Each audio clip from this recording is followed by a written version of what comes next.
स्नेह परमात्माओं,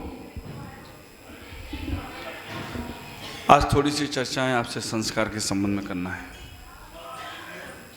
हमारे कैसे संस्कार हों, हमारा कैसा जीवन व्यतीत हो,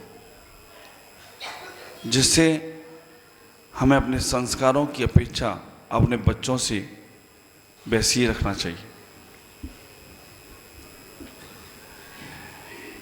एक बात का हमें ख्याल रखना है, हम बच्चों को कई बार सोचते हैं कि हमारे बच्चे बहुत संस्कारित बने, हमारे बच्चे बहुत लायक बने, हमारे बच्चे बहुत होशियार हों। हर माता पिता का एक सपना होता है कि हमारा बच्चा हर चीज़ में, हर क्षेत्र में आगे बढ़े। तो ख्याल करो, अगर तुम चाहते हो कि तुम्हारा बच्चा सर्वश्रेष्ठ बने, तुम चाहते हो कि तुम्हारा बच्चा बहुत ऊंचाइयों को प्राप्त करे, तो उसे संस्कार देना बहुत जरूरी है। अगर हमने बच्चों को संस्कार नहीं दिए तो फिर बच्चे संस्कारित नहीं होने वाले हैं। और जब बच्चे संस्कारित नहीं होंगे तो उनकी वो क्रियाएं, उनकी एक्टिविटी, उनकी जो सोच, उनके जो विचार, उनके जो कार्य होंगे, वो कार्य हमें दुखदायी करने वाले होंगे। वैसे बच्चे बहुत अच्छे हैं, समझदार हैं, लेकिन फिर भी उन्हें क्या करना है, क्या नहीं करना है, वो विवेक तो उन्हें सिखाना पड़ेगा। कई बार माता पिताओं को बच्चों को अच्छा बनाने के लिए अपने जीवन की कुर्बानी देना पड़ती है। और आप ख्याल करके रखना, श्रेष्ठ संस्कारों को बच्चों को देना एक बहुत बड़ी साधना है। केवल साधु संत ही साधना नहीं करते, त्यागी तपस्वी ही साधना नहीं करते हैं, वो माता पिता भी साधना करते हैं जिनको अपने बच्चों को अच्छा बनाने का प्रयास करना है।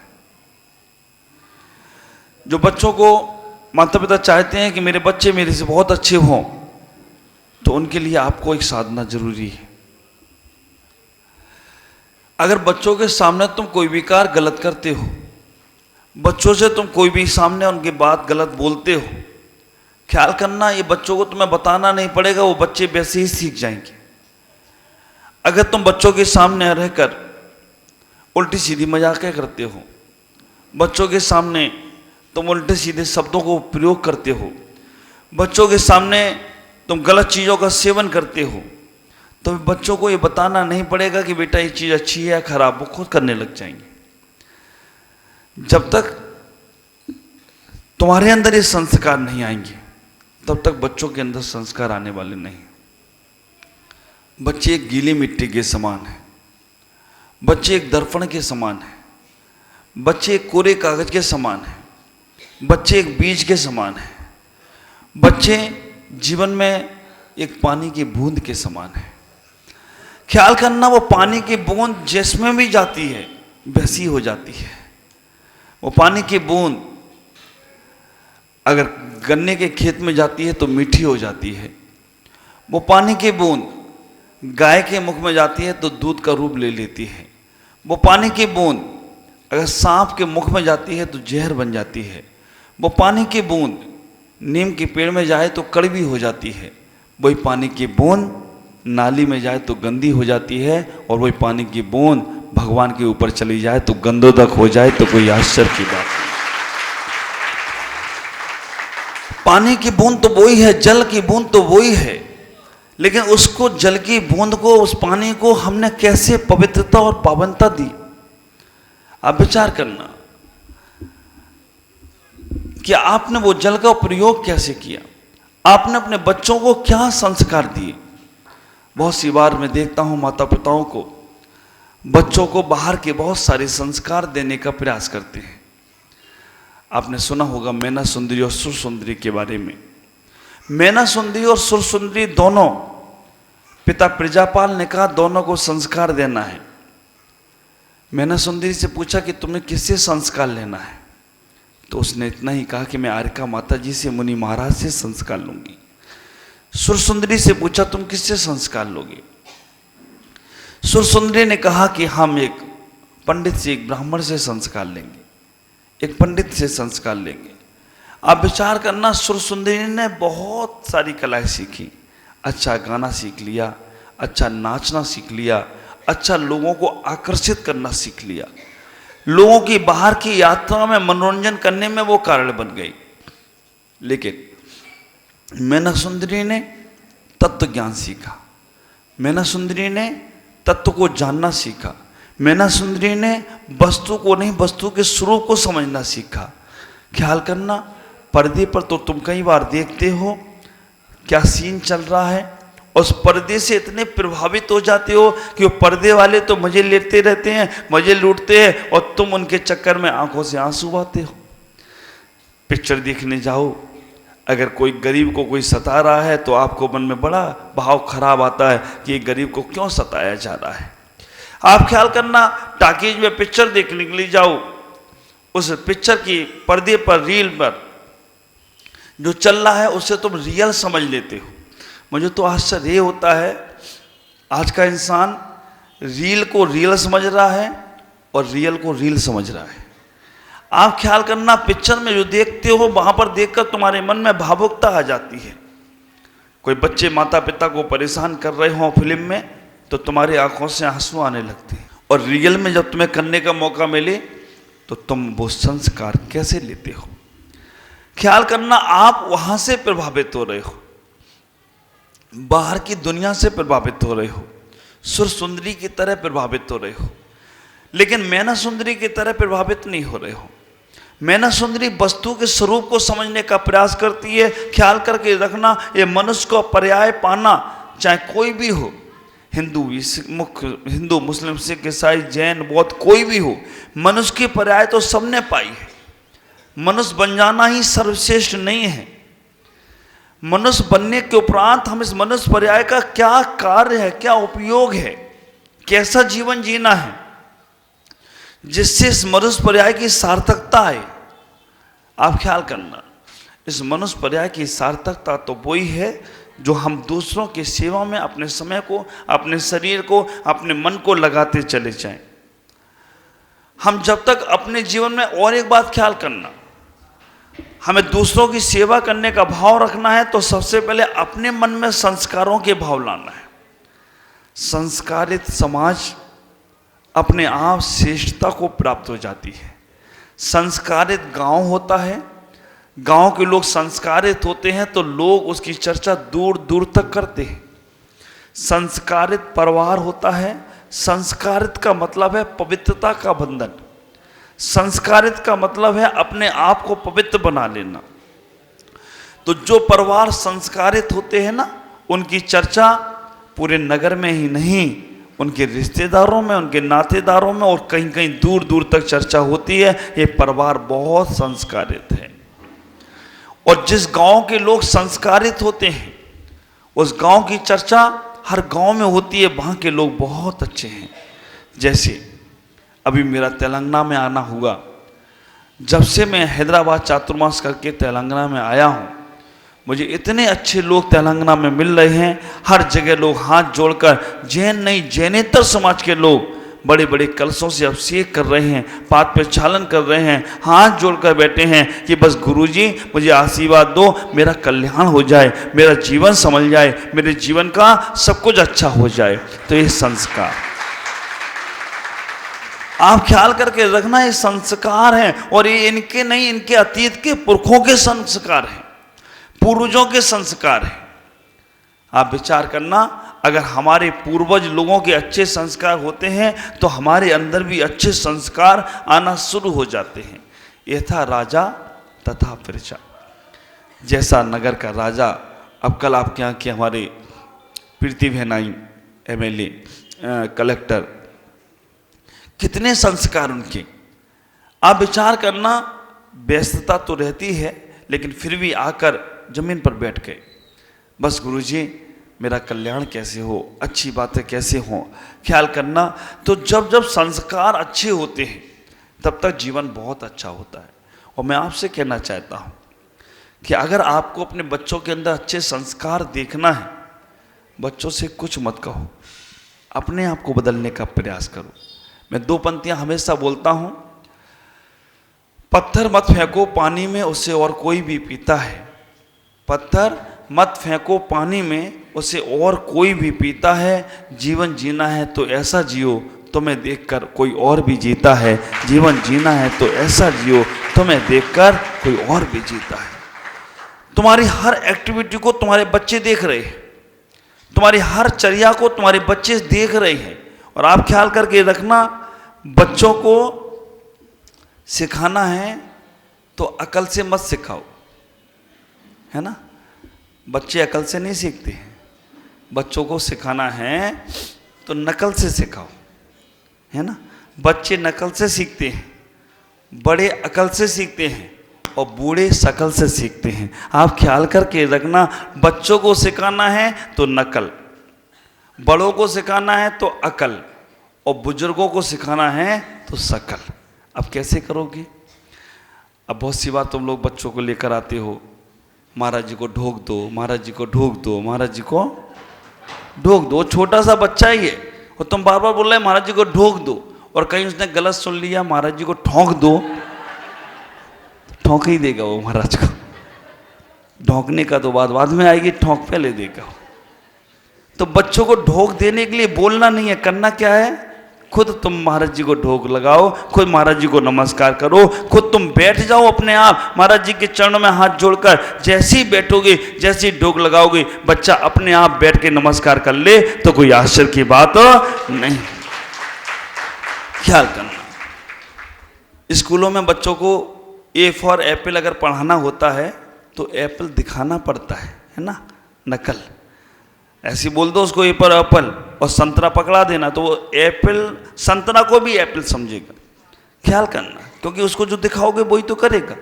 अगर आप बच्चे को छोटे से अवस्था में जैसा दिखाने का प्रयास करोगे, बच्चा कोई गाली बक रहा हो और तुम उस गाली का समर्थन कर दो, तो बच्चा कहेगा हाँ बिल्कुल सही है। और मालूम तुम बच्चे क्यों बिल्कुल सही मानते तुम्हारी बातों को? कि बचपन में छोटी अवस्था में कोई मेहमान आने वाला होता है तो तुम बच्चों से बोलते हो ना, आज मेहमान आने वाले हैं, और बच्चे मेहमान आ गए, कहता मम्मी जो बोलती है बिल्कुल सही बोलती है। फिर थोड़े दिन बाद मौसम खराब हुआ, पानी गिरने वाला, तुम कहते हो आज पानी गिरने वाला है, और पानी गिर गया, तो बच्चा क्या सोचता है कि मम्मी जो बोलती है बिल्कुल। और फिर थोड़ा बच्चा शैतानी करे तो तुम उसे बोलते तुम गधे हो, तो बच्चा क्या कहेगा? मम्मी जो बोलते वो बिल्कुल, मैं क्या हूं? तो बच्चा गधा हो जाता है। आप ख्याल करना, तुमने बच्चे को वर्तमान में पहले से विश्वास दिला दिया, जो मैं बोलूंगी वो सही, तो तुम फिर गधा बोलोगे तो बच्चा फिर गधे के काम करेगा ना, करेगा। ख्याल कर, अगर हम बच्चों से तू तवा करके बात करेंगे तो बच्चे भी तू तवा करके बात करेंगे। बच्चों को बोल के देखना तू ऐसा है, तो बच्चा क्या बोलेगा? तू ऐसा है ना। ये ना, ये रोहन ऐसा ही है, इसको तुम जो बोल के देखो वो रिप्लाई सुन लो। तो कुएं के अंदर मुख डालकर तुम बोलो ना कि तुम अच्छे हो तो वो अच्छा बोलेगा, और तुम खराब हो तो वो खराब बोलेगा। तो आप ख्याल करना, ये बच्चों की आदत में है, और आपको ये साधना करना है कि बच्चों के सामने कितना भी कुछ भी हो, मार के बच्चे नहीं सुधरते। बच्चों को तो हम अच्छे से प्यार से सुधार सकते हैं। कभी कभी बच्चे नखरे भी करते हैं, लेकिन जैसे जैसे हमें उन्हें सुधारना है, उनको आगे लाइन पे लाना है, उनको अपने जीवन में अच्छे से अच्छा बनाना है, हम अपने जीवन को बहुत अच्छे बनाएं। और ख्याल करना, अब आजकल पहले का ज़माना था जब सब लोग घर के लोग बैठते थे, परिवार के लोग बैठते थे, भजन करते थे, भक्ति करते थे, है ना, घर में बैठकर कुछ न कुछ करते रहते थे, धार्मिक क्रियाएं चलती थी, सब लोग एक साथ बैठते थे परिवार के। लेकिन आजकल नहीं बैठ पाते। आजकल सब लोग कहाँ बैठ रहे हैं? आजकल सब लोग टीवी पर बैठ रहे हैं। पहले जब टीवी नई नई आई थी तो पहले पूरे गांव में एक टीवी होती थी, उस गांव की एक टीवी में सब लोग देखने जाते थे।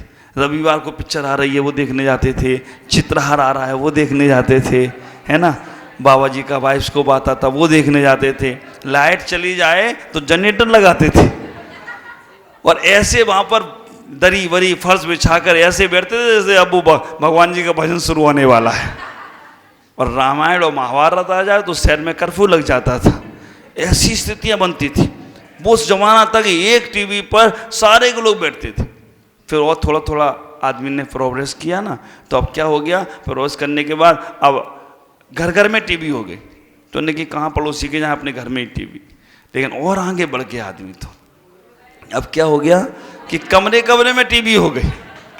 और कमरे का तो छोड़ो, बाथरूम में भी टीवी लगी है। मैंने एक से पूछा, ये बाथरूम में क्या?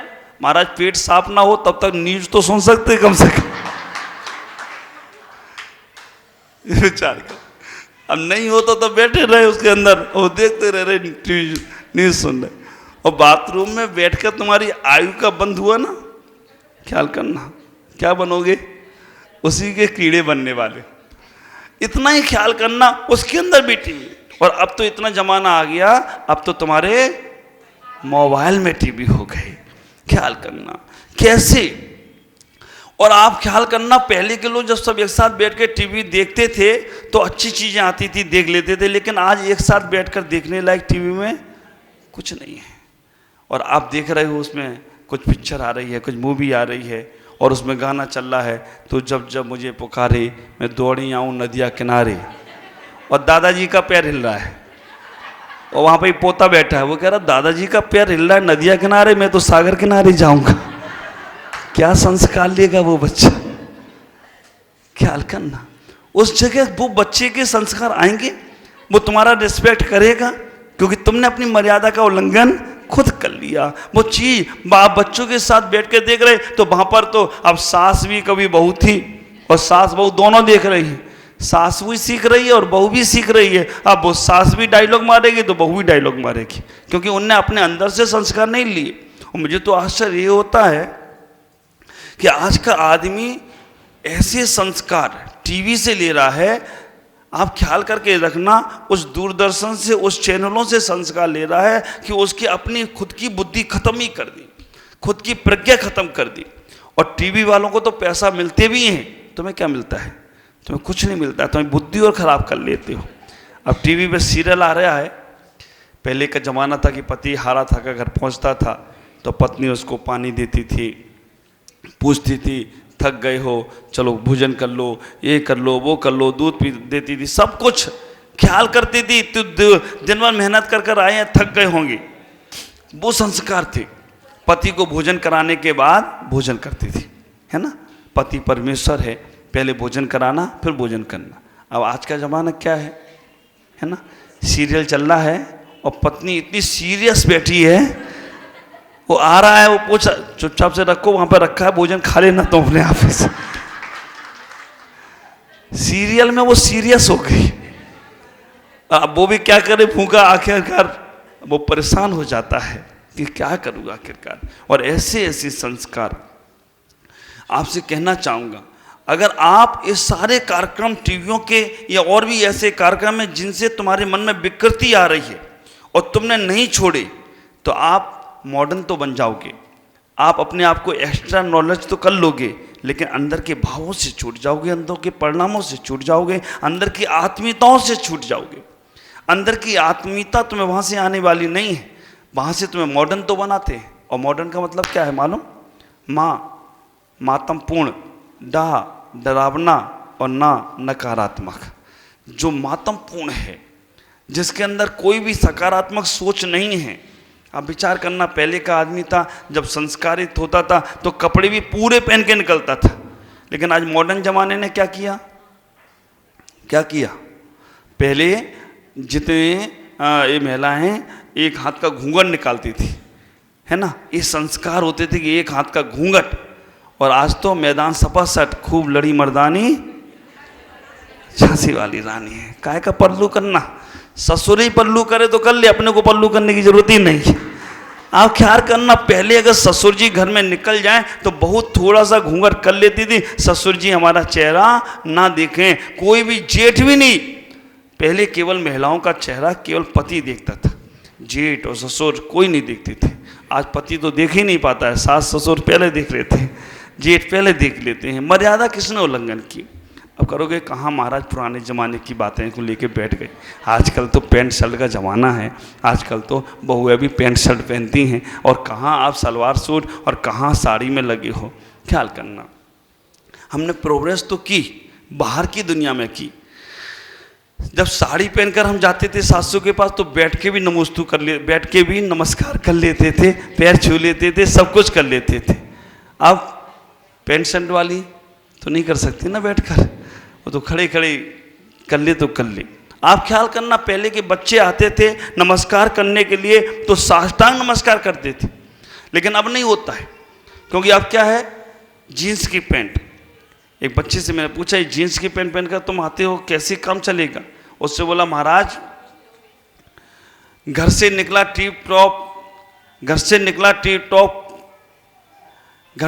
टिप टॉप होकर जैसे वो जीन्स की पैंट पहन के निकलता है, नमस्कार करने के लिए जाता है, तो पूर्ण रूप से नमस्कार नहीं कर सकता।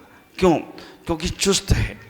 घर से निकला टिप टॉप, नमन की बेला प्रभु जब आई तो प्रभु से बोला हंसकर, और प्रभु स्टूडेंट मैं झुक नहीं सकता क्योंकि चुस्त है मेरी पैंट, तन कपड़ों से जाम है, इसलिए प्रभु अटेंशन में प्रणाम है, इसलिए प्रभु अटेंशन में प्रणाम है। ख्याल करना, हमने अपने संस्कार खुद खो दिए। लेकिन आपको ये बातें अटपटी लगती हैं, क्यों? क्योंकि हम उसी दुनिया में जी रहे हैं। जब तक तुम्हारे घर में तुम्हारे बड़ों के प्रति संस्कार नहीं होंगे, आपका घर व्यवस्थित होने वाला नहीं है। एक बच्चे से मैंने पूछा कि आप अपने मम्मी पापा को नमस्कार करते हो? उसने कहा नहीं करता। मैंने क्यों? कि जब वो अपने माता पिता को नमस्कार नहीं करते तो मैं उन्हें क्यों नमस्कार करूं? जब वो अपने माता पिता की इज्जत नहीं करते तो मैं क्यों उनकी इज्जत करूं? जब वो अपने माता पिता का आदर नहीं करते तो मैं क्यों उनका आदर करूं? तो ख्याल करना, तुम जो अपने माता पिता के साथ कर रहे हो, तुम्हारे बच्चे भी तुम्हारे साथ वैसा ही करने वाले हैं। अगर तुम अपने बड़े बुजुर्गों का सम्मान नहीं कर सकते, अगर तुम बड़े बुजुर्गों को आदर नहीं दे सकते, तो आप भी ख्याल करना, तुम्हें भी यही मिलने वाला है। संस्कार टिक फॉर टेक, जैसे को तैसा ही मिलने वाला है। बड़ी साधना है संस्कार देना। बच्चों को संस्कार देना बहुत बड़ी साधना है। ऐसे ऐसे परिवार हैं जिनके घरों में टीवी के कनेक्शन कटे हुए हैं, घर में मोबाइल नहीं रखते हैं। आप ख्याल करके रखना, जो घर में कोई भी ऐसी चीज, भौतिक चीज नहीं रखते हैं जिससे उनके परिवार में कोई भी बिगाड़ आए, संस्कार विहीन परिवार बने। ऐसे ऐसे भी परिवार हैं, और ऐसे ऐसे भी परिवार हैं कि जिनके घर में सारी सुख सुविधाएं हैं, सारी संपन्नताएं हैं, लेकिन फिर भी उनके घर में झंझट, झगड़े, लड़ाई ये बहुत बने रहते हैं। क्यों? क्योंकि सबके पास है, तो फिर कौन किसकी सुनता है? तुम भी राजा, मैं भी राजा, अब कौन करेगा काचा? कोई नहीं करता, फिर कहाँ? इसलिए आपको अपने जीवन में इतना ही बनाना है कि संस्कारों को स्वयं स्वीकार करो। बच्चों से रिस्पेक्ट देकर बात करो। जितना बच्चों को प्यार से, रिस्पेक्ट से आप अपना बनाओगे ना, वो बच्चे तुम्हारे हमेशा गुणगान गाएंगे। और तुमने बच्चों को डांटकर या सुविधाओं की सामान देकर उन्हें अपना बनाने का कोशिश की। आपने उनको, बच्चों ने डिमांड की मुझे ये चाहिए, और आपने कहा हाँ ठीक, अभी लो, ये मिल जाता है, वो मिल जाता है, तो बच्चे फिर तुम्हारी सुनने वाले नहीं हैं। बस वो तो कब सुनेंगे? जब उन्हें तुम सामान दिलाओगे तब, उसके अलावा नहीं सुनते। हाँ देखो, उसको साइकिल चाहिए, उसको अभी तक नहीं मिली है, पढ़ाई करना नहीं है, साइकिल चाहिए, नहीं मिल रही है, पढ़ के बताएगा तो मिलेगी साइकिल। तो आप भी अपने बच्चों के सामने बात रखने का प्रयास करो, उन्हें इस चीज़ का महत्व बताने का प्रयास करो कि ये चीज़ मिलना मुश्किल नहीं है, आसान है, लेकिन और उसके साथ भी काम करना है। ख्याल करना, किसी भी संप्रदाय में चले जाओ, हर कोई अपने बच्चे को बहुत अच्छा चाहता है कि मेरा बच्चा बहुत अच्छा बने, मेरा बच्चा बहुत तरक्की करे। अगर आपको अपने बच्चों की तरक्की को देखना है तो बच्चों की उन विकृतियों को दूर करो। बच्चों के पास बैठकर 10 मिनट का समय देने का प्रयास करो। तुम्हारे पास बच्चों को देने के लिए समय नहीं है। आजकल चलो, आप लोग तो यहाँ डोर नकल में रहते हो, बड़ी बड़ी सिटियों में तो माँ भी नौकरी कर रही है, पिता भी नौकरी कर रहे हैं, और बच्चों को कौन संभाल रहा है? नौकर संभाल रहा है बच्चों को। तो नौकर के संस्कार आएंगे ना, अच्छे मालिक के संस्कार आने वाले नहीं है। और ख्याल करना, अपने जीवन में उन्होंने बच्चों से 10 मिनट प्यार से बात नहीं की। मेरे पास कई लोग आते हैं, बोलते हैं महाराज मेरा बेटा बिगड़ गया, मेरी बेटी बिगड़ गई, मेरे घर में उनको मन भारी रहता है, हम लगता ही नहीं है। आप ख्याल करना, मैंने कहा जब तुम्हारे बच्चों को तुम्हारी ज़रूरत थी तब तुमने बच्चों को समय नहीं दिया। तो अब तुम्हें बच्चों की जरूरत है तो बच्चे तुम्हें समय देने वाले नहीं हैं। ख्याल करना, जब बच्चों को तुम्हारी जरूरत थी, माता पिता के प्यार की जरूरत थी, तुमने बच्चों को क्या किया? हॉस्टल में पहुंचा दिया। मालूम जो हॉस्टल की व्यवस्था किसके लिए बनी? हॉस्टल गवर्नमेंट स्कूल विदेश की संस्कृति है।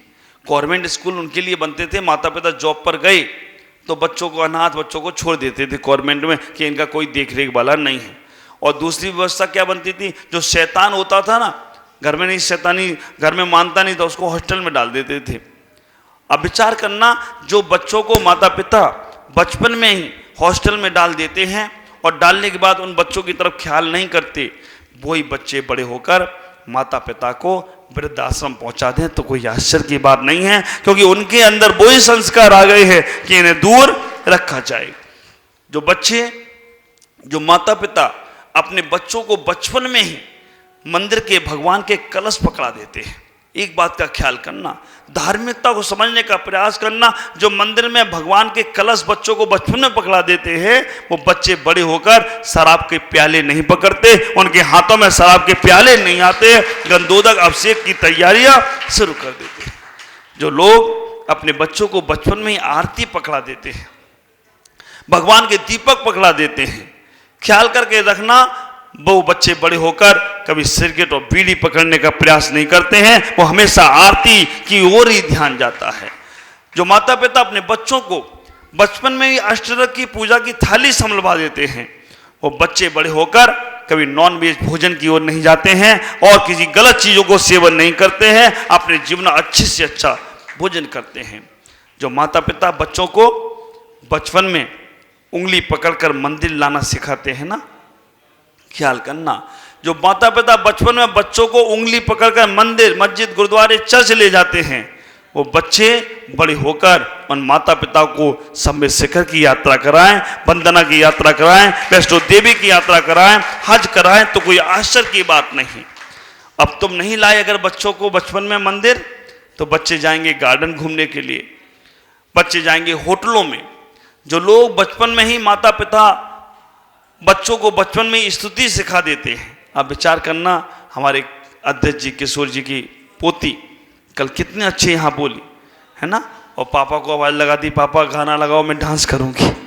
12 भावनाएं इतनी छोड़, उसे नहीं मालूम अर्थ, लेकिन उसे ये तो मालूम है 12 भावनाएं हैं। और आज वो सीखते सीखते आगे चलकर जो लोग अपने बच्चों को भगवान के नाम याद कराते हैं, नमोकार मंत्र याद कराते हैं, उनको अच्छी चीज़ें याद कराते हैं, अंत में जब उनका मरण होता है तो बच्चे उनका मरण समाधि मरण में बना दें तो कोई आश्चर्य की बात नहीं है। ये बात का ख्याल करना, संस्कार तो तुम्हें ही देना पड़ेंगे, क्योंकि कई बार ऐसा होता है, अगर तुमने बच्चों को बचपन में नमोकार मंत्र नहीं सिखाया, बच्चों को बचपन में हॉस्टल में भेज दिया और बच्चे अपने आप फिल्मी गीत सीखे, फिल्मी गाने सीख गए, अब तुम्हारा जब मरण होगा, तुम्हारे बेटे का बेटा, तुम उससे बोलोगे बेटा नमोकार मंत्र सुनाओ, वो क्या सुनाएगा? धूम मचा ले धूम, धूम मचा ले धूम, क्योंकि सीखा उसने वही था। वो कहेगा कान नमोकार मंत्र लगे, धूम मचाओ बाबा, अभी तो तुम दादाजी धूम मचाओ, नाचो गाओ। आप विचार करना, अगर आपने अपनी लाइफ में बच्चों को मंदिर का रास्ता नहीं बताया, अगर मंदिर, गुरुद्वारे, चर्च, मस्जिद नहीं ले गए, और आखिरी समय में जब तुम्हारा शरीर शिथिल होगा, तुम नहीं जा पाओगी, तो तुम बच्चों से कहोगे बेटा मुझे मंदिर ले चलो, मुझे गुरुद्वारे ले चलो, मुझे चर्च ले चलो, मुझे मस्जिद ले चलो, तो बच्चा क्या करेगा? ले जाकर तुम्हें गाड़ी में किसी गार्डन में बैठाल देगा या किसी होटल में बैठाल देगा, यही हमारा मंदिर, यही हमारा गार्डन, क्योंकि उन्हें पता ही नहीं है। और आप ऐसी गलती आपसे ना हो, इसलिए मैं आपसे कहना चाहता हूं, बच्चों को जितना संस्कार देना है उतना संस्कार अपने आप को लेने का प्रयास करो। बच्चे को जैसे पानी ऊपर से नीचे गिरता है, वैसे संस्कार ऊपर से नीचे आते हैं। 2 बच्चे आपस में लड़ रहे थे, झगड़ रहे थे, उन बच्चों से पूछा आर यू फाइटिंग, तुम लड़ रही हो, आर यू डूइंग फाइटिंग? वो दोनों बच्चे बोले not fighting, I am playing mother and father. हम दोनों लड़ नहीं रहे हैं, हम दोनों तो मम्मी पापा का खेल खेल रहे हैं कि मम्मी पापा जो करते हैं वही हम लोग कर रहे हैं। ख्याल करना, क्यों? क्योंकि वो दिन रात देखते हैं झगड़े हो रहे हैं, ये हो रहे हैं, वो हो रहे हैं। और कई बच्चों की पीड़ा बता रहा हूँ मैं आपको। बच्चियाँ चाहते हैं कि मैं अच्छे से घर में रह के पढ़ाई कर लूँ, मैं अच्छे से घर में रहकर अपने काम को कर लूँ, मैं अपने अच्छे संस्कार ले आऊँ, लेकिन वो माता पिता के झगड़े में कुछ नहीं कर पाती। वो कहते महाराज क्या करूँ, ये दोनों झगड़ते रहते हैं और झगड़ने के कारण से हमारा मन घर में लगता नहीं है। फिर क्या होता है, फिर बच्चों को जहाँ से प्यार मिलता है ना, वहाँ चले जाते हैं। जहाँ उनको प्यार देने वाला मिल जाता है, जहाँ उनको दो चार बातें अच्छी करने वाला मिल जाता है, जहाँ कोई दो चार उनकी अपने मन की सुनने वाला मिल जाता है, बच्चे वहाँ चले जाते हैं। फिर वहाँ जब जाते हैं, जब उसका वो 2 साल 5 साल 10 साल तक वो बातें सुनता है अच्छी, तो उसको वहाँ से अटैचमेंट हो जाता है। और अटैचमेंट होने के बाद फिर वो कहता है मैं अपना अगर आगे की लाइफ जीना चाहता हूँ तो मैं उसी के साथ जीऊँगा।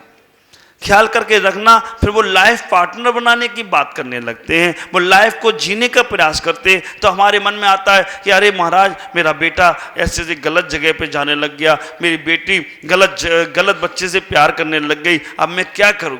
जब करना था तब तुमने किया नहीं। तो आज ही से सोचना कि हमें अपने बच्चों के पास बैठना है, 10 मिनट 15 मिनट बैठना है, हमें उन बच्चों को पूछना है उनके मन में क्या चल रहा है, वो चाहते क्या है, वो तुमसे क्या अपेक्षा रखते हैं। तुम बहुत सारी अपेक्षाएं अपने बच्चों से रखते हो। हर कोई सोचता है कि मेरा बेटा राम बने, हर कोई सासू सोचती है कि मेरी बहू सीता बने, हर कोई अपने जीवन में सोचता है कि मेरा बेटा ऐसा बने, मेरी बेटी ऐसी बने, मेरे बहू ऐसी बने मेरा। लेकिन एक बात कभी ख्याल किया, तुम बहुत बात सोच चुके कि मेरा बेटा राम जैसा बने। मैं आपसे कहना चाहता हूं, एक बार तुम दशरथ बन जाओ, तुम्हारा बेटा राम अपने आप बन जाए तो कोई आश्चर्य की बात हो। सासू एक बार अब ख्याल करना, सासू सोचे मेरी बहू बहुत संस्कारित बने और सीता जैसी बने। आपसे कहना चाहूंगा, कौशल्या जैसी सासू बन जाओ, सीता जैसी बहू मिल जाए तो कोई आश्चर्य की बात हो। अब कैकेयी जैसी सासू बनी। कैकेयी का मतलब समझते हो? कैकेयी, कहे कई करे कई, उसका नाम कैकेयी। कहती कुछ है और करती कुछ है। और मंथरा का भी मतलब समझना, मंथरा जिसके दिमाग में भरे पथरा, उसका नाम है मथुरा। और कौशल्या कौन? जैसा बोल लिया वैसा ही चल लिया, उसका नाम है कौशल्या। ख्याल करना, कौशल्या जैसा बनना है तो हम बहू के सामने कोई अलग बात, बेटों के सामने कोई अलग बात, पति के सामने कोई अलग बात। जब तुम्हारी ये बातें होती है ना तो वो बिगड़ जाती है। और मैं सीता से भी कहना चाहूंगा कि अगर तुम्हें कौशल्या जैसी सासू चाहिए तो तुम शूर्पणखा मत बन जाओ, है ना? नहीं तो ये सासू नाराज हो जाएंगी मुझसे, मेरे बारे में बोलते, बहुओं के बारे में बोलते नहीं। आप विचार करना, अगर बहू शूर्पणखा जैसी बनी तो उसे कौशल्या जैसी सासू नहीं मिलेगी, उसे तो कैकेयी जैसी मिले तो ही ठीक है। प्रस्फुटित करना पड़ेंगे, आपको संस्कारों को लाना पड़ेगा। जब तक संस्कारों को लाएंगे नहीं तब तक कुछ जीवन नहीं होगा। मैं आपसे कहना चाहूंगा कि बहुत अच्छा है आप किसी गलत चीज़ों का सेवन करते हो, कभी बच्चों के सामने मत करो। अगर आप तम्बाकू खाते हो, आप गुटखा खाते हो, आप शराब पीते हो, आप सिगरेट पीते हो, आप बात बात पे गुस्सा करते हो, आप किसी के बारे में गलत कहते हो, तो बच्चों के सामने मत करो। क्योंकि आपने अपना तो भविष्य खराब कर लिया, बच्चों को क्यों भविष्य खराब करते हो? ख्याल करके रखना, अगर तुम बच्चों के सामने सिगरेट पियोगे, तम्बाकू खाओगे, मसाला खाओगे और शराब पियोगे तो बच्चा आज नहीं तो कल वो संस्कारों को जरूर लेगा। और जब वो संस्कार तुम्हारे सामने, आप ख्याल करना, हमें ऐसे ऐसे पिता मालूम है, खुद अगर कोई गलत चीज करते हैं तो वो सब चल माफ, और बच्चा कर ले तो उसके लिए तो पता नहीं क्या। अब एक पिता सिगरेट पी रहा था, सिगरेट पीकर फेंक के गया, बच्चे ने उठाई फिर पीने लगा। पिता ने बहुत पिटाई की उसकी, पिता ने बहुत पिटाई की। बच्चे ने पूछा क्यों मारा? तो सिगरेट पीता है इसलिए मारा। ख्याल करना, बच्चे ने इतना ही कह दिया कि पिताजी आप भी तो पीते हो, तो आपकी तो आदत मुझे अंदर आएगी। पिता संवेदनशील था, बस उसी वक्त उसके अंदर से एक अंदर दिल ने चोट पहुंचा दी, नहीं आज से मैं सिगरेट नहीं पीऊंगा, और उसने छोड़ दी। उसका बेटा भी सुधर गया और वो भी सुधर गया हो तो कोई आश्चर्य की बात नहीं। अगर ये महिलाएं ज़्यादा श्रृंगार करके जाती हैं और बच्चों से कहें कि बेटा श्रृंगार मत करा करो, बाहर लोग परेशान करेंगे, तो बच्चा समझने वाला, महिलाओं को सादा सिंपल होना पड़ेगा। और आप ख्याल करके रखना, अगर बर्नी जी का एक बड़ा प्यारा सा दृष्टांत आप लोगों ने सुना होगा। बर्नी जी के पास एक माँ पहुंची, कहा मेरे बच्चे को, मेरा बच्चा बहुत ज़्यादा गुड़ खाता है, इसका गुड़ खाना छुड़वा दो। बर्नी जी ने कहा 7 दिन बाद आना। 7 दिन के बाद जब वो बच्चा पहुंचा तो बर्नी जी ने कहा कि बेटा गुड़ नहीं खाना चाहिए, गुड़ खाना अच्छी बात नहीं है, छोड़ दो। उस बच्चे ने छोड़ भी दिया। माँ ने पूछा कि ये बात तो आप 7 दिन पहले भी कह सकते थे, आज क्यों कही? बर्नी जी ने बड़ा प्यारा उत्तर दिया। बर्नी जी ने इतना ही कहा कि 7 दिन पहले तो मैं भी गुड़ खाता था, और जब मैं गुड़ खाऊं उससे कहूंगी छोड़ दे तो ये कैसे छोड़ेगा? मैंने 7 दिन में अभ्यास कर लिया, उसके बाद इससे कहा तो इसने भी पालन कर लिया और मेरा भी वो त्याग हो गया। ख्याल करना, गुड़ खाना छोड़ना कोई अच्छी और बुरी बात में नहीं है, लेकिन दृष्टांत, अगर तुम बच्चों से चाहते हो कि बच्चे ज़्यादा टीवी ना देखें तो हमें भी मर्यादा बनाना पड़ेगी कि हम घर में 1 घंटे ही टीवी चालू करके रखेंगे। तुम चाहते हो बच्चे ज़्यादा मोबाइल पे ना लगे रहें तो ये मर्यादा हमें भी बनाना पड़ेगी कि हमें भी अपने जीवन में उस चीज़ को समझना है कि हम भी ज़्यादा मोबाइल के चक्करों में ना पड़ें। एक बड़ा अच्छा सा जोक्स आया था कि एक सास बहू में बहुत लड़ाई होती थी, बहुत लड़ाई। तो बहू को क्या दिमाग आया, उसने एक मोबाइल लिया टच वाला, है ना, ये मोबाइल टच वाला आ गया है, आदमी भले ही आदमी से टच ना हो लेकिन मोबाइल के टच में है। तो मोबाइल लिया टच वाला और स्क्रीन पे उसमें उसने व्हाट्सअप लगा के दे दिया अपनी सासू को। अब उस घर के झगड़े बंद। क्यों बगड़े झगड़े बंद? सासू जब देखो तो मोबाइल में व्हाट्सअप पे लगी रहती है, फुर्सत ही नहीं मिलता उसको झगड़े करने का। उसमें नई नई चीजें उसको बता दी, ये खोल के देखना, वो खोल के देखना, और समय पर उसको रोज झगड़े होते थे, खाना ये बनाओ वो बनाओ, टाइम ही नहीं है उसको। तो आदमी कितना बाहर की दुनिया में चला गया। चलो इस माने में तो अच्छा हुआ, कम से कम झगड़े तो बंद हुए। बहुएं सासुओं को सिखा दो मोबाइल चलाना, अच्छी अच्छा सिखाना, कम से कम घर के जो चड़बड़ जड़बड़ जो चल रहा है वो बंद हो जाएगा। बच्चों से कहूँगा अपने पिताजी को मोबाइल चलाना सिखा दो, तो लगे रहेंगे उसमें, उनका ही मन। अब मन तो लगना है, अब मन नहीं लगेगा कहीं पर तो फिर तो जिस पे जो भी होगा उसके ऊपर ही। आप ख्याल करना, कई लोग पहले के जो लोग होते थे ना, संस्कार होते थे, बहुत अच्छे संस्कार होते थे, लेकिन इनके साथ गुस्सा भी आती थी। इन महिलाओं को गुस्सा भी आती थी, तो क्या करते थे, इनके संस्कार होते थे, गुस्सा आती थी तो सारे के सारे ये बर्तन अपने हाथों से साफ करती थी, सारी गुस्सा बर्तनों पे निकल जाती थी। कपड़े अपने हाथ से धोती थी तो सारी गुस्सा कपड़ों पे निकल जाती थी, है ना। झाड़ू पोछा अपने हाथों से लगाती थी, सारी गुस्सा उस पर निकल, झाड़ू पोछे में निकल जाती थी। अब आज विज्ञान के युग ने क्या किया, विज्ञान के युग ने क्या किया कि बर्तन साफ करने की भी मशीन दे दी, बर्तन डाल दो अपने आप धुल धुलाए के बाहर आ जाएगी। कपड़े धोने की भी मशीन दे दी, झाड़ू नहीं लगाना, मशीन लगा दो अपने आप कमरा साफ। अब हुआ इसमें क्या, अब जो गुस्सा भरी रहती थी अंदर वो कहाँ निकलेगी? ख्याल करना, विज्ञान ने ऐसी मशीन निकाल दी हैं। पहले तो बोलते थे कि कपड़े धुल के आते थे, लेकिन अभी हमने सुना कि कपड़े सूख के भी आ जाते हैं, ड्राई होकर आ जाते हैं, और भी सुना कि कपड़े प्रेस होकर भी आ जाते हैं। हमने कहा यही जमाना रहा तो आगे आने वाले समय में विज्ञान ऐसी मशीन बनाएगा कि आदमी कपड़े पहने पहने अंदर जाएगा और धुल धुलाकर ही वापस आएगा। कहाँ उतारने का पहनने का चक्कर झंझट, कोई ऐसे ही जाएगा। और विदेशों में यही हो रहा है।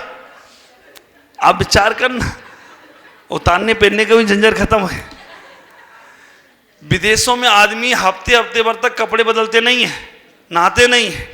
फिर हमने कहा यार बदबू आती होगी, उन्हें बदबू क्या, बॉडी स्प्रे है ना, ऐसे मारा बॉडी स्प्रे। लोगों को नहा के आदमी आए उससे ज्यादा खुशबू तो वो मारता जो नहाया नहीं। नहा के आने वाला कहता है मेरे शरीर में बदबू सी आती है, स्मेल ही नहीं आ रही हो, इसके शरीर में बड़ी, और 7 दिन से नहीं नहाए। आप विचार करना, कोई बॉडी स्प्रे लगा रहा है।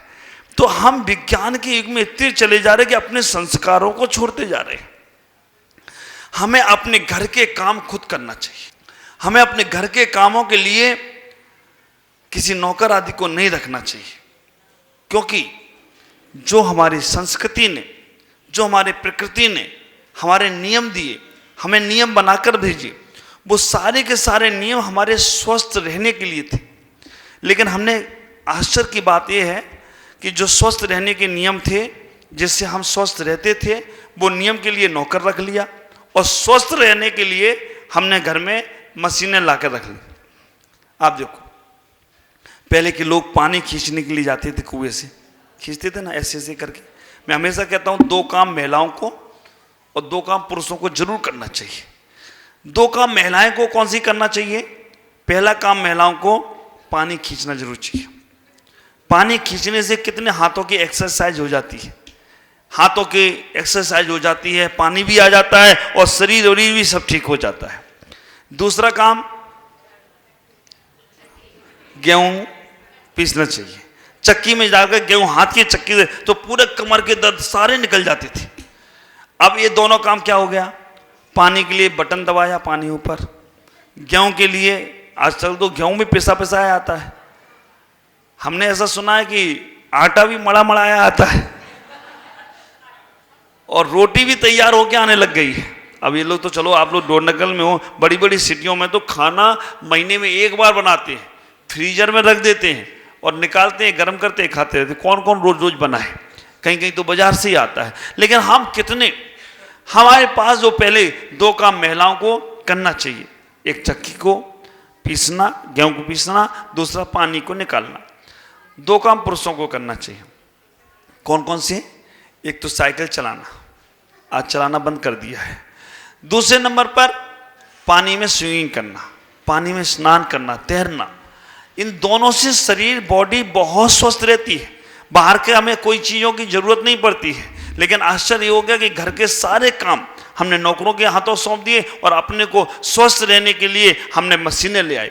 अब घर में मशीन रखी है, उस मशीन पे आदमी खड़ा हो जाता है, बटन दबा देता है और चला जा रहा, चला जा रहा, चला जा रहा। अब मशीन को तो नहीं मालूम तुम्हारी हार्टबीट कितनी बढ़ी या कम हुई, और कहीं वो मशीन की हार्टबीट तुम्हारी बढ़ गई और नीचे गिरे, और सब एक ही बार में काम तमाम हो जाता है।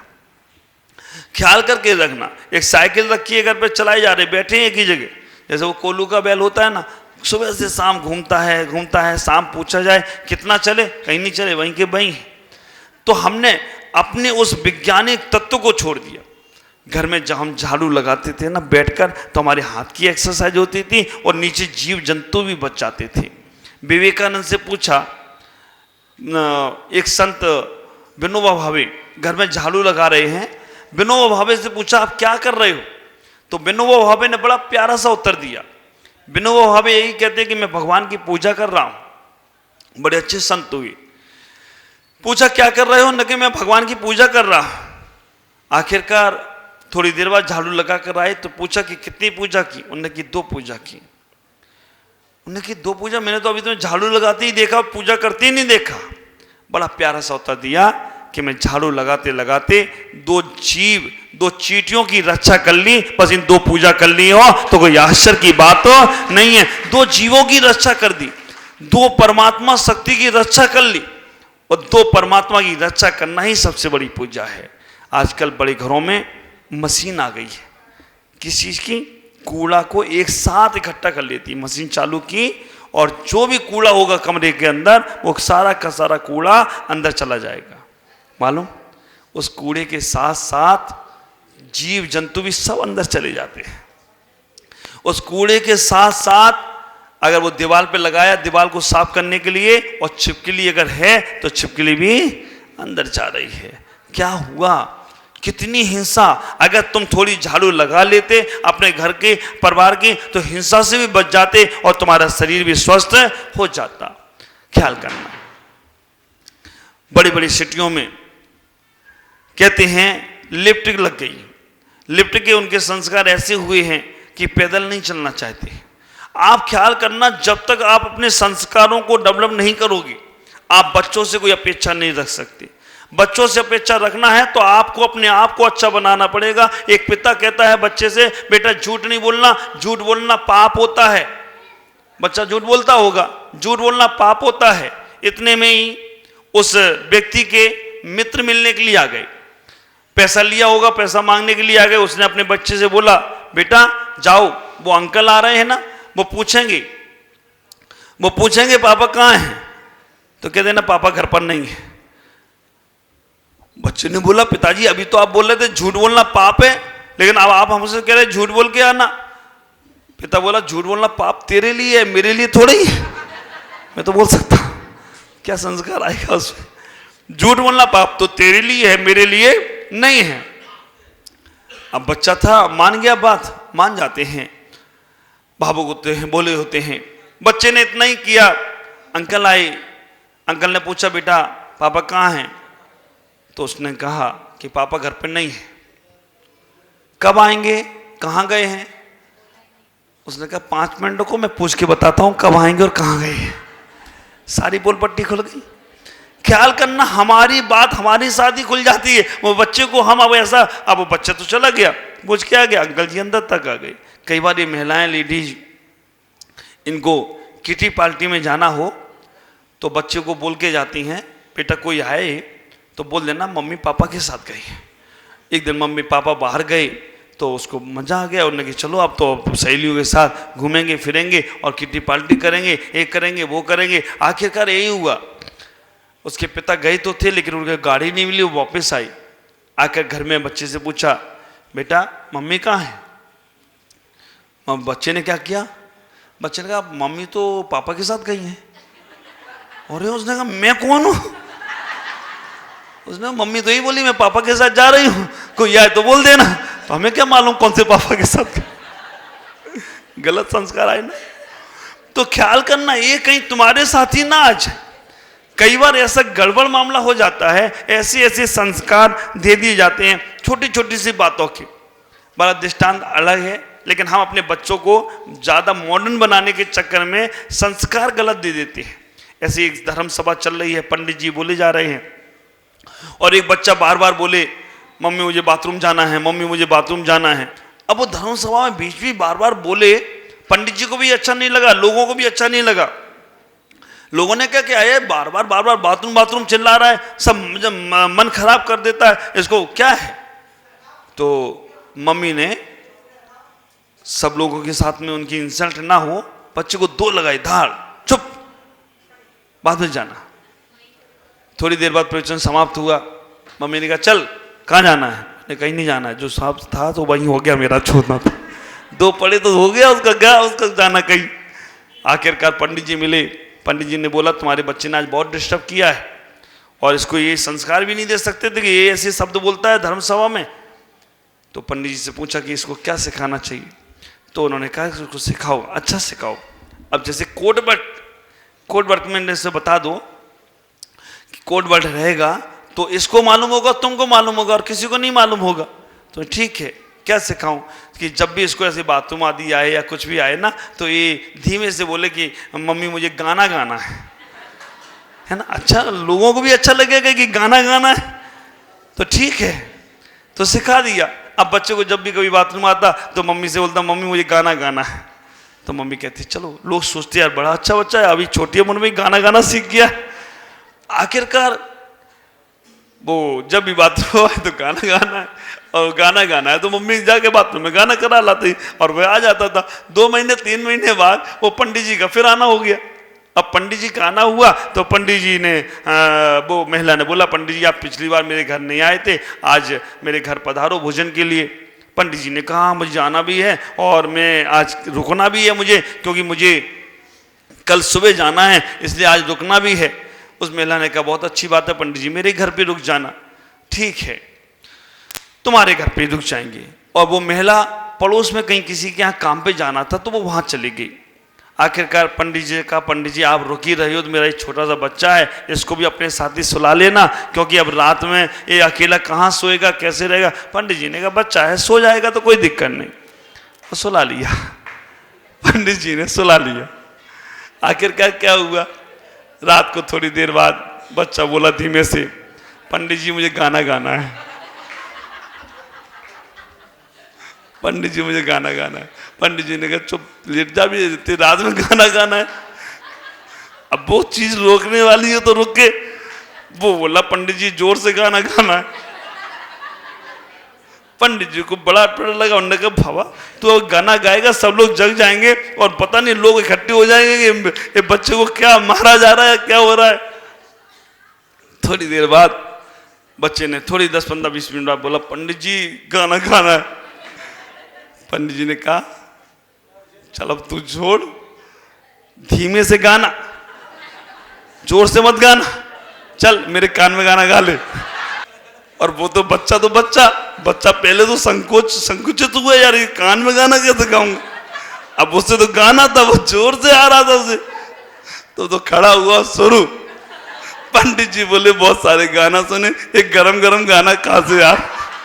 पंडित जी ने उसकी शिकायत की उसकी मम्मी से कि तुम्हारा बड़ा बदतमीज बच्चा है, ये रात में इसने मेरे कान को गंदा कर दिया, इतना बदतमीज बच्चा है। मैंने क्या हुआ कि रात को तैयार बोला 11-12 बजे कि मेरे को गाना गाना है। मैंने कहा चुप हो जा, बाद में गा लेना। माना ही नहीं। आधे घंटे बाद बोला जोर से गाना है, तो मैंने कहा चल धीमे से कान में गा ले। उसने कान में तो यह कर दिया मेरा। तो उस महिला ने बोला पंडित जी आप ही ने तो बोला था कि अच्छे शब्द का प्रयोग करना चाहिए, तो इसने तो अच्छी शब्द का प्रयोग किया, आप तो समझ नहीं पाए, तो मैं क्या करूं। ऐसी संस्कार हम कई बार देते हैं। छोटे छोटे हमारे भाई बहन होते हैं ना, क्या बोलते हैं, कई बार हम उनको बोलते हैं ना, वो अंकल जी जा रहे हैं ना उनको आंख मार दो, है ना, बचपन में उसको बोलते हैं आंख मार दो, है ना। कई बार हम लोग छोटे छोटे बच्चों को बोलते हैं ना कि उनको ऐसा कर दो, उनको वैसा कर दो। अब बचपन में छोटे छोटे में वो आंख मारना सीखेगा, पहले तो छोटे छोटे में सीखेगी आंख मारना, अब बड़े होकर भी आंख मारे तो फिर हम उसको रोक नहीं सकते। ख्याल करना, हम बचपन में ही बच्चे को क्या करते हैं, एक दूध की बोतल मुंह में लगा देते हैं। अब बचपन में दूध की बोतल, बड़े होकर थम्स अप की बोतल, फिर बाद में बड़े होकर बियर की बोतल, और फिर बाद में बड़े होकर फिर बोतल। अब बोतल का तो उसको चस्का लग ही गया ना, तो हमें इतना ही करना। हाँ सलाइन की बोतल वो तो आखिरी में लगाना पड़ती होगी, जब सारी बोतल लिखते हो तो आखिरी में सलाइन भी चढ़ाना पड़ती होगी उसको, है ना, वो भी बोतल ही है। तो हम इतना ही ख्याल करके रखें कि आज ही मन बना लें कि तुम्हें अपने बच्चे को अच्छा बनाना या खराब। बच्चे रोते हैं तो रोने देना, लेकिन कभी भी उनकी गलत इच्छा पूरी नहीं करना। बच्चे तुमसे नाराज होते तो हो जाने दें। वैसे बच्चों की नाराजगी ज़्यादा देर की नहीं है, थोड़ी देर की होती है, और लेकिन तुमने उनकी वो बात पूर्ति करते चले गए तो ख्याल करके रखना वो हमेशा के लिए बिगड़ जाएंगे। और थोड़ी देर नाराज होने के बाद उनको वीणा की तार की तरह देखो। बच्चों को वीणा की तार की तरह, वीणा के तार को ज़्यादा खुला भी नहीं छोड़ना है, नहीं तो स्वर नहीं निकलेंगे, और वीणा के तार को ज़्यादा कसना भी नहीं है, नहीं तो स्वर नहीं टूट जाएंगे। इसलिए बच्चों को इतना ज़्यादा भी कष्ट मत दो। ख्याल करना, अभी मैं पढ़ रहा था, श्री राम भगवान थे, बचपन में बड़े उदास रहते थे, बैरागी रहते थे, तो उन्होंने गुरु वशिष्ठ के पास पहुंचा दिया कि जाओ तुम वहां से कुछ सीख के आओ। और वहां पे उन्होंने बहुत कुछ सीखा। सीखने के बाद उन्होंने अपनी मर्यादा को कायम किया। नारायण श्री कृष्ण बचपन में बड़े मस्ती मारने वाले थे, हमेशा कोई भी उनसे कुछ बोले तो विरोध कर देते थे, तो वो भी उनकी मां ने स्वीकार किया। क्योंकि कभी कभी हम देखते हैं कि काले ब्लैक बोर्ड पर लिखना है तो सफ़ेद खड़िया से, सफ़ेद चौक से लिखते हैं। तो कई बार ऐसा भी होता है, हमारे बच्चे घर में उदास हों तो वो उदास और उदास हो जाते हैं। और हमारे घर में बच्चे अगर थोड़े से उदंड होते हैं बचपन में जो बच्चे ज़्यादा शैतानी करते हैं ना, अगर उन्हें सही मार्गदर्शन मिल जाए तो बच्चे बहुत ऊंचाइयों को पा जाएं तो कोई आश्चर्य की बात तो नहीं है। शैतानी करने वाले छोटे छोटे बच्चे जो होते हैं उन्हें मार्गदर्शन सही मिलना चाहिए। अगर मार्गदर्शन उन्हें अच्छा मिल जाता है तो बहुत अच्छे हो जाते हैं, और मार्गदर्शन करने वाला अगर गलत मिल जाए तो बच्चे बिगड़ कर शैतान भी हो जाते हैं। तो इतना ही ख्याल करेंगे कि हमें जो बच्चों से संस्कार चाहिए, अगर बच्चों को प्यार से रखोगे तो बच्चे तुम्हें प्यार देंगे, बच्चों को दुत्कारोगे तो वो तुम्हें दुत्कारेंगे। और एक चीज़ अंतिम बोल रहा हूँ कि बच्चों को कभी भी तुलना ना करो।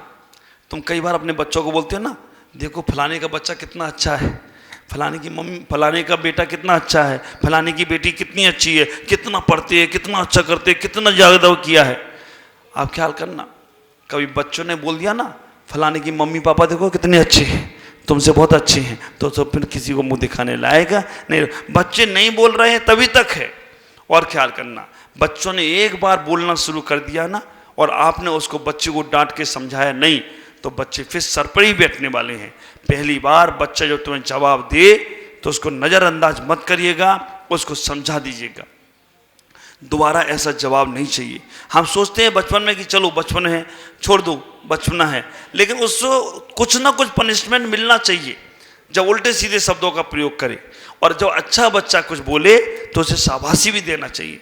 हमेशा बच्चों को डांटते रहना नहीं चाहिए। हमेशा बच्चों को, और एक बात का ख्याल रखना, बच्चों को अगर समझाना है, छोटे बच्चे हैं तो चलो कोई बात नहीं, बड़े बच्चों को समझाना है तो चार के सामने उनकी इंसल्ट मत करो, चार के सामने उनको मत कुछ बोलो। अगर तुम चार के सामने बोलते हो तो बच्चे ना करते हुए वो करने लगते हैं। अकेले में समझाने का प्रयास करो, तभी तुम्हारा जीवन बहुत अच्छा होगा, बहुत सार्थक होगा, बहुत आनंदित होगा। आज इतना ही। आपके संस्कार अच्छे बने, आपके संस्कार से आपके बच्चों के संस्कार अच्छे बने और पूरे नगर के संस्कार अच्छे होते हैं तो चारों तरफ उस नगर की चर्चाएं होती हैं कि इस नगर में बहुत अच्छे संस्कारित लोग हैं।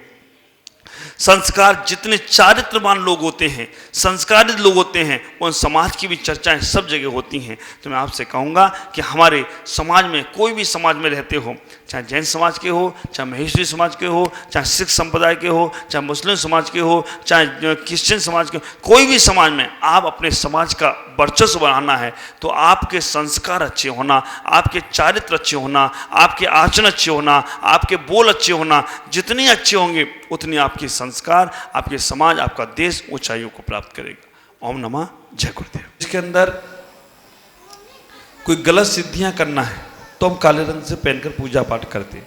तो वैसे सामान में काले रंग पहनते हैं, कोई दिक्कत नहीं है, लेकिन पूजा पाठ में, धार्मिक क्रियाओं में काला रंग नहीं पहनना चाहिए।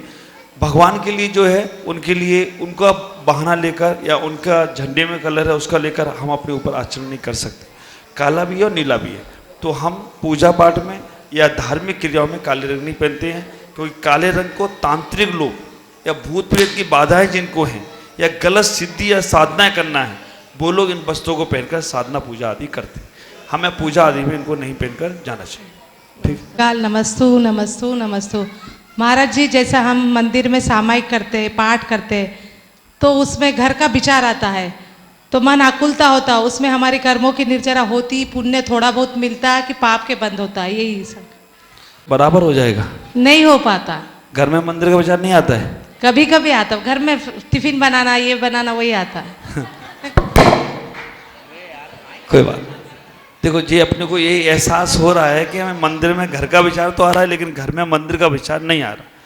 मंदिर में घर का विचार आना, संसार का विचार आना पाप का उदय है, और घर में मंदिर का या साधुओं का विचार आना पुण्य का उदय है। तो हमारे पाप का उदय है, इसलिए मंदिर में अशुभ विचार आ रहे हैं।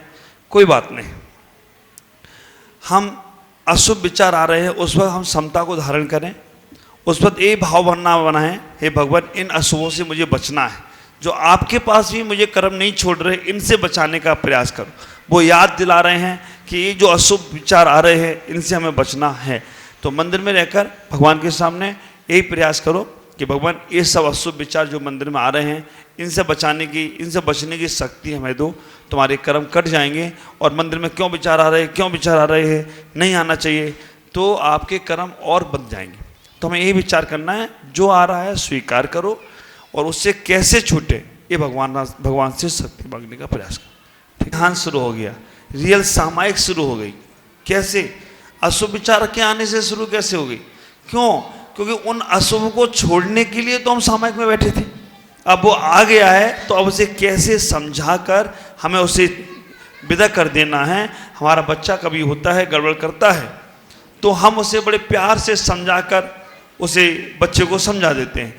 ऐसे हमारे मन को समझाना, जब मंदिर में कोई अशुभ विचार आए तो मन को समझाना, ऐसे विचार अनादि काल से आ रहे हैं, इनसे मेरा कल्याण नहीं हुआ आज तक, भगवान इन्हीं विचारों को छोड़ना है। तो वो आपका विचार आना भी धर्म ध्यान में कारण बन जाए। तो चरणों में मेरा त्रिवार नमस्तु। गुरुवार आप पूरे 4 महीने से हैदराबाद थे, आपका चातुर्मास हुआ, इवन आप वरंगल तक भी आए, पर मैं वहाँ पर दर्शन करने नहीं आ पाई। जो भी हो, प्रतिकूलता अनुकूलता मेरी अपनी थी, परंतु फिर मैंने प्रार्थना उल्टी शुरू करना शुरू कर दी। मैंने भगवान से कहा कि मैं गुरु तक नहीं पहुंची पर मेरे गुरु मुझ तक पहुंच जाए, तो क्या मैंने पाप किया? अच्छा किया। नहीं, मुझे बाद में बहुत तकलीफ हुई कि मेरे गुरु को तो पैदल आना है, मुझे तो बस में 1 घंटे के लिए जाना था, फिर भी मैं जा नहीं पाई। तो मैंने ये गलत किया, इससे मन मेरा नहीं। बार बार मुझे कचोट रहा है। देखिएगा, आपने चैलेंज किया अपने पुण्य को। क्या पुण्य को चैलेंज दिया कि मेरा ऐसा पुण्य नहीं हो पा रहा है कि मैं गुरु तक पहुंच पाऊं, लेकिन कुछ ऐसा पुण्य उदय आए कि गुरु हम तक चल के आ जाएं। तो ये तुम्हारी पुण्य ने चैलेंज को स्वीकार कर लिया और उसने तुम्हारे पुण्य ने तुम्हें गुरु तक पहुंचा दिया, गुरु को तुम तक पहुंचा दिया। ये अच्छा है। आप भगवान के पास जाओ तो भगवान से कभी कभी चैलेंज भगवान को करो, भगवान मेरी भक्ति और तुम्हारी शक्ति अगर सही है तो हमारे ये काम होना है, ये जरूर हो। तो भगवान ने वो चैलेंज स्वीकार कर लिया तो तुम्हारे हर काम अच्छे से अच्छे हो जाए तो कोई आश्चर्य की बात नहीं है। तो आपने अच्छा पुण्य का अर्जन ही किया।